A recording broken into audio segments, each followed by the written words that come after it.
Salut les devins, c'est Saikyo. Si les 5 premiers épisodes de l'anime Bleach, Guerre sanglante millénaire, avaient pour vocation de nous procurer le retour respectueux d'une série de prestige, le 6e s'est doté de celui de s'élever au rang d'œuvre d'art. Avant cela, je dois vous parler de quelque chose de très important que j'ai sur le cœur concernant ces reviews. À vrai dire, pour le moment, je ne me sens pas totalement à l'aise. Faire une vidéo pour vous dire « Ah, ça c'est beau, ah, ça c'est pas beau », ça me ressemble pas du tout et ça me plaît pas du tout. Ça vient bien sûr du fait que c'est un anime qui adapte un art qui est terminé depuis plusieurs années. Ajoutez à cela que par expérience et par nature, j'apprécie beaucoup plus les histoires et les visuels en manga, pas que pour Bleach de manière générale, que dans un anime sauf de très rares exceptions. Et ce malaise que je le ressens encore plus lorsque je me saisis du micro et qu'il me revient de vous parler de cette série, et encore plus lorsqu'il s'agit d'un épisode comme le 6e qui est à caractère fortement contemplatif. Je sais que sur YouTube, la culture de la pure réaction à chaud, du live reaction et du 100% émotionnel règne.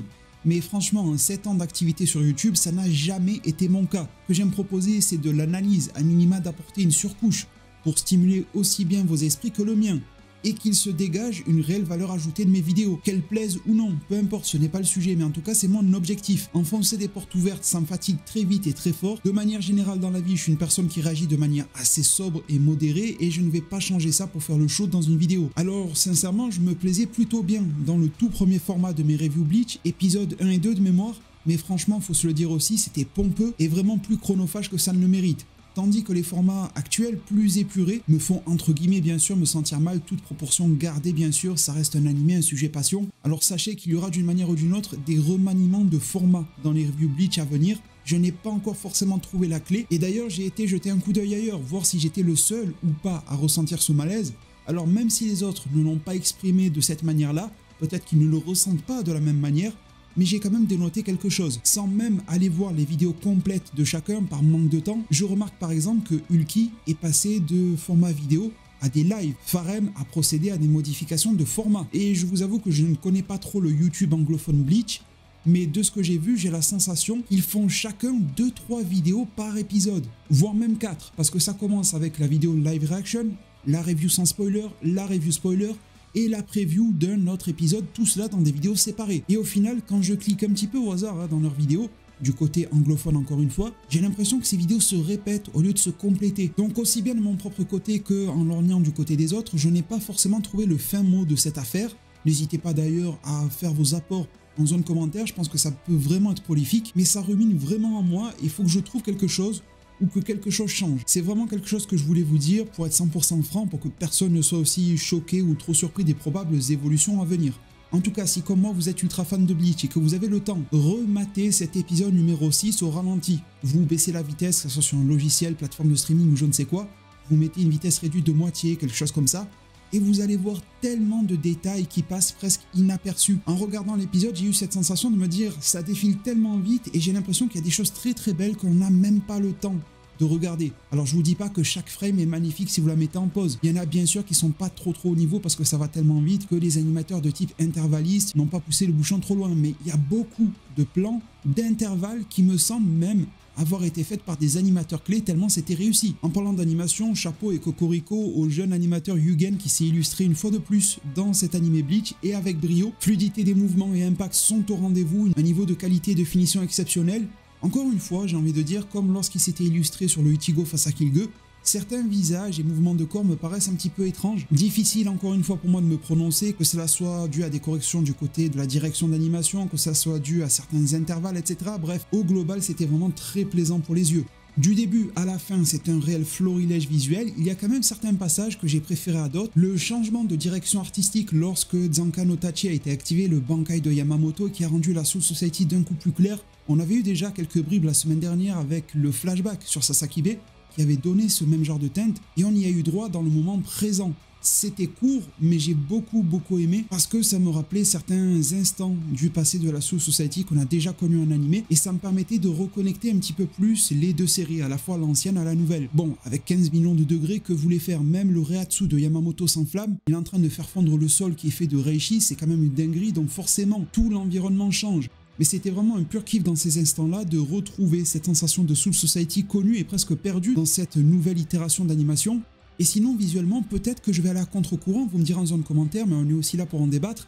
j'ai plutôt préféré la seconde moitié, voire le dernier tiers d'épisode. Ça a commencé avec les flashbacks alternés avec le présent lorsque Yamamoto va utiliser l'éveil des morts avec ses jeux de couleurs bleu et rouge qui viennent forcément opposer la Soul Society de Yamamoto au Vandenreich de Yuraba. Cette espèce de mauve violet va réunir les deux teintes en un dans ce décor, mais j'ai aussi beaucoup aimé l'après, lorsque la pluie va tomber, lorsque le réel Empereur Quincy va se révéler. Je ne sais pas si c'était volontaire, mais j'ai trouvé qu'il était beaucoup mieux dessiné lorsque c'était sa réelle version et non pas Roy de Lloyd qui était en train de l'incarner, de le copier. Est-ce que c'était une volonté du réalisateur ou autre? Je ne sais pas, mais en tout cas j'ai vraiment senti cette différence là lorsqu'il va aller rendre visite à Aizen, lorsqu'il va porter le coup a priori final sur Yamamoto. J'ai trouvé qu'il y avait une envolée visuelle du côté des Quincy. Pour moi c'était indéniable, même si au final l'animation était quand même nettement moins dynamique. De cet aspect là, c'est vrai que le gros du spectacle nous a été fourni au tout début par Yamamoto. D'ailleurs ce Yamamoto, même si pour moi son comédien de doublage n'est pas au niveau de l'ancien décédé, il a fait un très bon travail et c'était en matière d'écriture, de reprise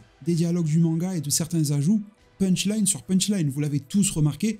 À chaque fois qu'il ouvre la bouche, il y avait une phrase mémorable qui en sortait. Sa manière d'alpaguer son adversaire, de le mettre à défaut, de lui faire comprendre sa faiblesse, c'était quand même assez monumental. Alors c'est vrai que le sort final de Yamamoto va venir écraser et balayer tout cela d'un revers de la main, mais malgré tout, sur le moment, c'était quand même assez fort. Et ça m'a rappelé un petit peu ses débuts dans l'œuvre lorsqu'il s'adressait à Nanao-chan en lui disant qu'il n'allait pas apprendre à un enfant à respirer. Alors chose que je ne pouvais pas dire la semaine dernière pour ne pas aller trop loin dans les spoilers, même si à mon sens ça n'en est pas, de quand même faire réaliser que la prestation de ce faux Empereur Quincy dépasse tout entendement. Roy de Lloyd, dont d'ailleurs toutes les explications n'ont pas été fournies. Peut-être que je dédierai d'ailleurs une vidéo d'analyse à Roy de Lloyd et à tout ce qui peut l'entourer, parce que je trouve que même si ça a été simplifié dans l'épisode 6, ça manquait de profondeur par rapport à ce que le manga nous avait expliqué, et ça serait bien dommage de laisser tout ça de côté, et j'aimerais en faire profiter ceux qui n'auraient pas lu le manga d'une manière ou d'une autre. Bon, je laisse la réserve sur ça et on verra plus tard, mais en tout cas, je voulais au moins saluer sa prestation. On a ici un Sternritter des plus impressionnants, qui peut copier la plupart des capacités de son chef, même si elles ne sont pas du tout au même niveau, que cela soit son épée, son arc, ses techniques Quincy de protection qui ont forcé Yamamoto à invoquer les morts, son fameux Blood, sa résistance au Reatsui et aux flammes de 15 millions de degrés de Yamamoto. Il a laminé Zaraki Kenpachi sans aucune égratignure la fois précédente, c'était lui, c'était le faux qui a démonté Zaraki, il faut le dire ça aussi. Et il y a aussi un côté touchant chez certains Quincy, peut-être pas tous, mais en tout cas, ça peut ressembler à ce qu'on a retrouvé de manière plus récente dans Demon Slayer, vous savez, lorsque les démons meurent, il y a souvent Tanjiro qui va aller leur parler, ils ont des remords, etc., des émotions. Et on retrouve parfois ça avec les Quincy vis-à-vis de l'adoration envers leur empereur lorsqu'il aura reçu une certaine appréciation positive de son chef qui sera venu le laminer par la suite. Mais ils se font tous dominer, écraser, piétiner. Yuraba se sert d'eux littéralement, mais ils lui obéissent au doigt et à l'œil jusqu'à la fin. Ils sont heureux de recevoir une appréciation positive même s'ils s'apprêtent à les exterminer. Je trouve que ça fait quelque chose, il y a quand même une forme d'empathie pour ces personnages-là, perturbés psychologiquement, contraints physiquement par leur chef, mais ils sont tellement soumis que l'on se demande s'ils ne se seraient pas soumis à ce point même s'ils étaient plus forts que leur propre patron. Ce fameux Yuraba arrive à avoir une assise psychologique vraiment solide sur ses subordonnés et c'est un élément qui devrait forcément être remis en avant durant les prochains épisodes ou durant les prochaines saisons de cette série si elle en est dotée. Cet épisode fut agrémenté de nombreux flashbacks du passé. Il y en a qu'un qui m'a un petit peu saoulé, comme l'épisode précédent où il y a 2 épisodes en arrière, je ne sais plus. C'était celui qui était lié à Uryu Ishida. Encore on nous montre des épisodes de l'ancienne série Bleach avec une espèce de liseré rose là autour pour nous faire comprendre.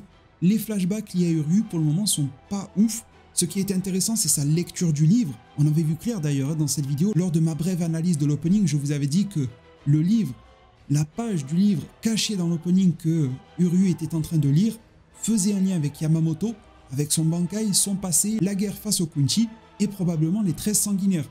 Là, clairement, on a les 2 pieds dedans. Autrement, j'ai trouvé l'implémentation des autres flashbacks vraiment cool. Ça permet de voir que Sasakibe a participé à la guerre d'époque, de voir l'état et les lieux dans lesquels ça s'est passé entre Yamamoto et l'empereur Quincy, de voir la défaite sanglante, au point tel que Yamamoto lui dit « Je peux voir tes larmes couler ». Et on se rend compte que ce sont limite des larmes de sang que coule son adversaire, tellement il a été laminé. On voit l'ascendant qu'avait Yamamoto sur son opposant et le Yamamoto d'aujourd'hui est encore plus balèze qu'il ne l'était à l'époque. Bon, il se trouve que Yuraba aussi. Comment est-ce que Yamamoto est devenu plus puissant? C'est difficile à dire. J'aimerais beaucoup qu'il y ait une réponse de Tite Kubo. Est-ce que ça a été une hausse naturelle, un entraînement pendant 1000 ans de manière classique entre guillemets? Mais on n'a pas vraiment l'impression que Yamamoto bouge beaucoup au combat, surtout qu'il s'agit aussi d'une amélioration de son Bankai qui n'a pas ressorti depuis très longtemps. Est-ce qu'il y a une forme de méditation qui permet cela? Est-ce que c'est lié à la division Z zéro? Est-ce que entraîner ses subordonnés tel qu'il le faisait avec Zaraki lui permettent de s'améliorer aussi? Ça paraît très étrange, mais pourquoi pas? Est-ce que ça serait lié au Dangai comme Ichigo? Ça serait quand même assez fou de savoir que le vieux Yamamoto était post-Dangai. Autre gros point positif que je trouve, alors ça sera peut-être pas positif pour tout le monde, mais pour moi ça l'est. Bleach fait partie de ces rares séries qui ont la possibilité et qui se donnent les moyens de mettre leurs propres héros de côté, et pourtant l'histoire fonctionne parfaitement. L'attrait pour les épisodes est là et on est tous dans l'attente de voir le prochain. On n'a rien eu sur Ichigo ici, mais on avait l'impression de voir un épisode sur les protagonistes principaux malgré tout. Alors ne vous en faites pas, pour les ultimes fans d'Ichigo qui ne peuvent vivre et respirer que par lui, vous allez très rapidement avoir de ses nouvelles.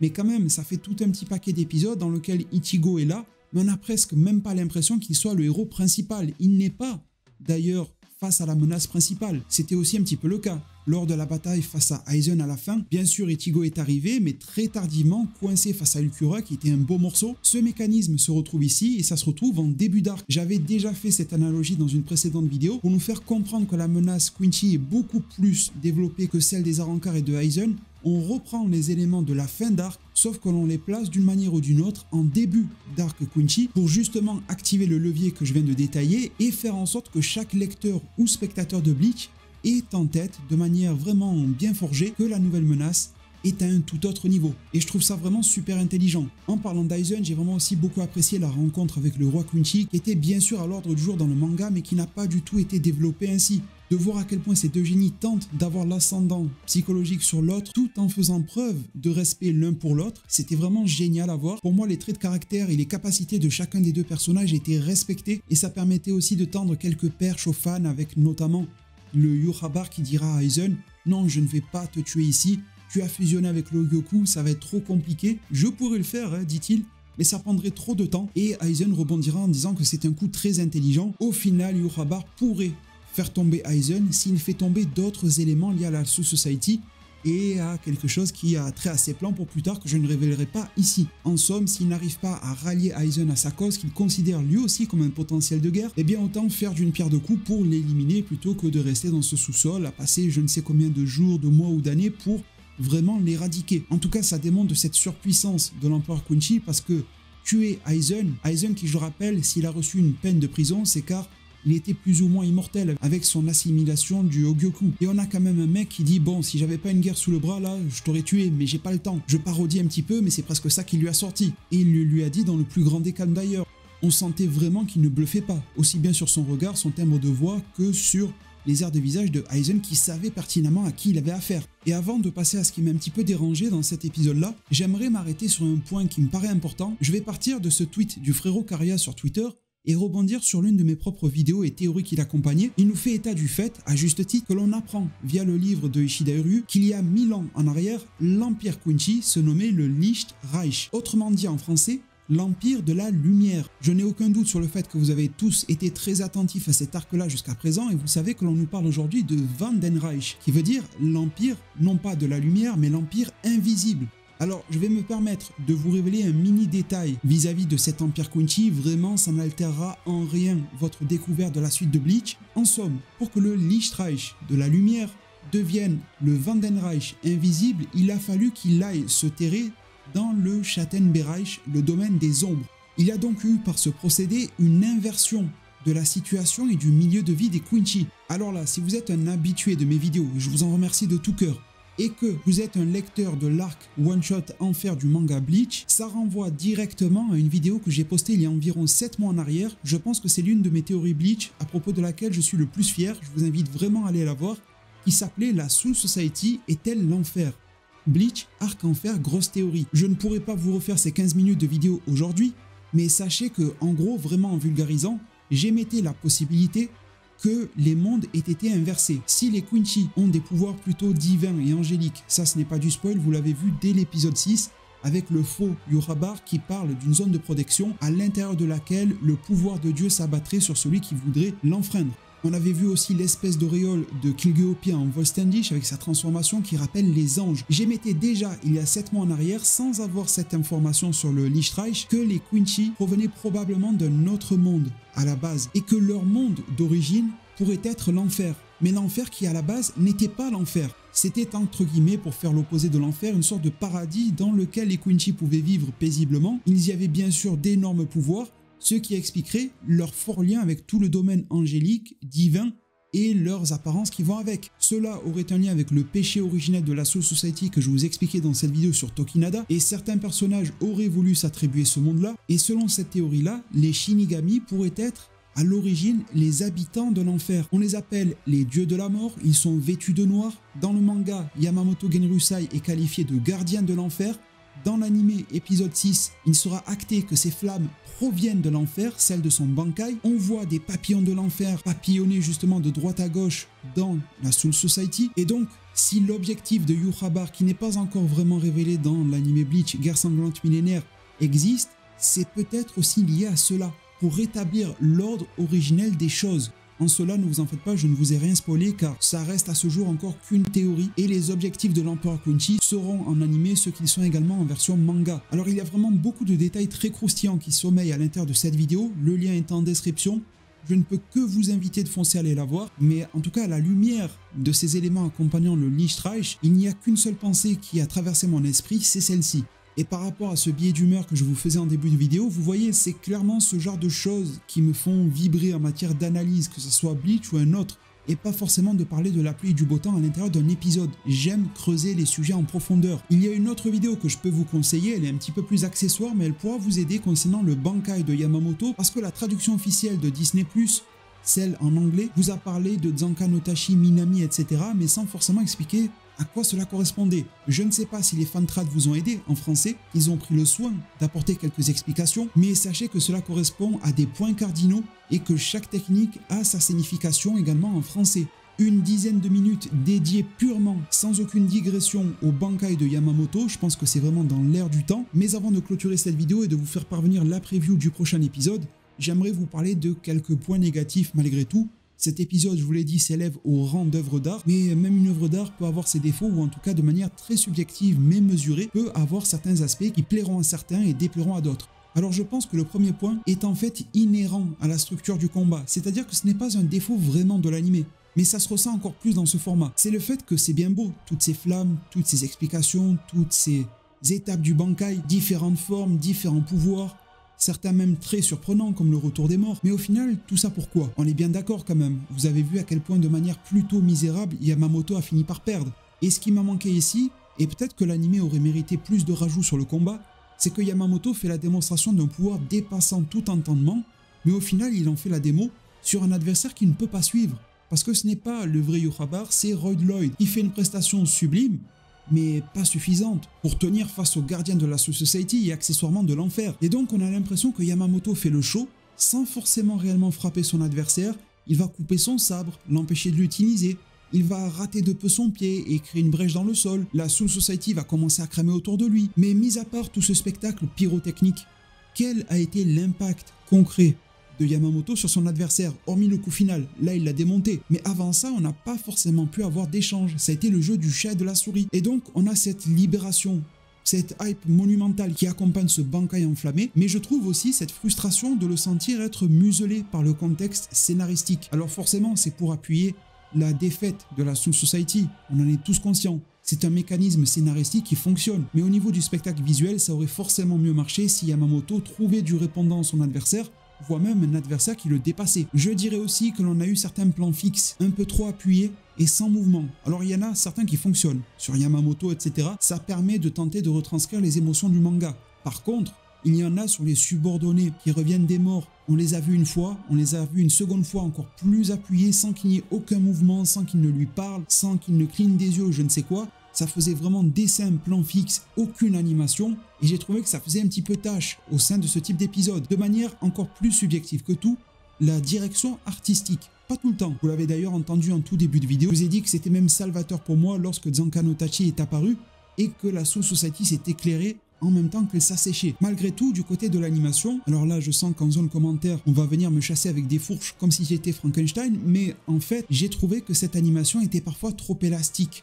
C'est un style d'animation qui rend l'animation d'ailleurs beaucoup plus fluide, et c'est quelque chose que l'on a déjà connu chez les studios Pierrot, à quelques reprises. Tout le monde parmi vous, en tout cas si vous êtes fan de Naruto, se rappellera du fameux combat Naruto face à Pain. C'est un cas d'école en matière d'animation. Techniquement, c'est au top. N'importe quel animateur vous vantera les mérites de ce type d'animation-là, mais en même temps, énormément de spectateurs de cette même animation vous diront qu'ils n'arrivent pas à s'y faire. C'est bizarre, les corps, les personnages sont distendus. On a vu la même chose, il me semble, dans le passé avec Sasuke qui éveillait la marque maudite face à Orochimaru, face à ses sbires, je me rappelle plus, mais ça devenait tout élastique de la même manière. Ça donne lieu à une animation extrêmement dynamique, les mouvements de corps qui suivent, mais peut-être trop en fait. Et du coup on se retrouve avec des visages, des bras, des jambes qui semblent, en tout cas pour moi, perdre toute forme de cohérence par rapport à ce qu'un autre type d'animation aurait pu donner, tout aussi dynamique mais peut-être moins distendu. Dites-moi en zone commentaire si vous vous retrouvez au moins partiellement dans ce que je vous dis, j'ai essayé d'afficher quelques extraits qui pouvaient illustrer cela. Je dirais aussi que, en tant que lecteur du manga, il y a parfois un manque de traits bien noirs, bien appuyés, qui manque. Ça donne un impact fort en manga. Tite Kubo est un maître en matière de dessin.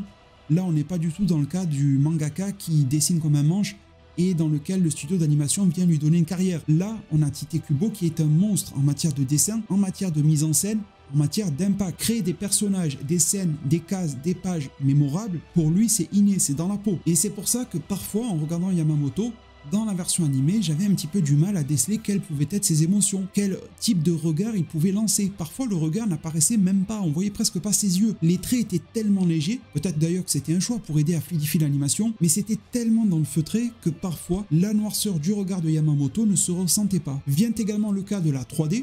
Alors, elle, c'est un point positif et à la fois négatif. Positif car elle ne déroge pas à la règle des précédents épisodes, elle se mélange toujours aussi bien à la 2D, mais quand elle devient prépondérante, comme lors du Bankai de Yamamoto, certes ça donne une scène flippante parce que ça a l'air très désarticulé, désaxé, les espèces de zombies. La bande son à ce moment-là, assez sobre mais percutante, marchait du feu de Dieu. Mais pour que ça s'implémente encore mieux, je pense que des efforts auraient pu être apportés à la fluidité de la scène. Faire des mouvements désarticulés tout en ayant une 3D fluide, ça existe. Dans le monde du jeu vidéo par exemple, on n'est pas obligé de faire une scène en 15 fps pour nous faire croire à des mouvements un petit peu zombifiés. Et même si c'était bref, il y a aussi le cas de Yurhabar en 3D. Et oui, il est passé en 3D. Lorsque les zombies foncent vers lui, on a un mouvement de caméra et l'empereur Quincy va prendre un pas de recul. Ça m'a décroché totalement de la scène, ça manquait de soin ici, alors que je l'attendais de tout cœur parce que je voulais vraiment voir cette réaction du roi Quincy.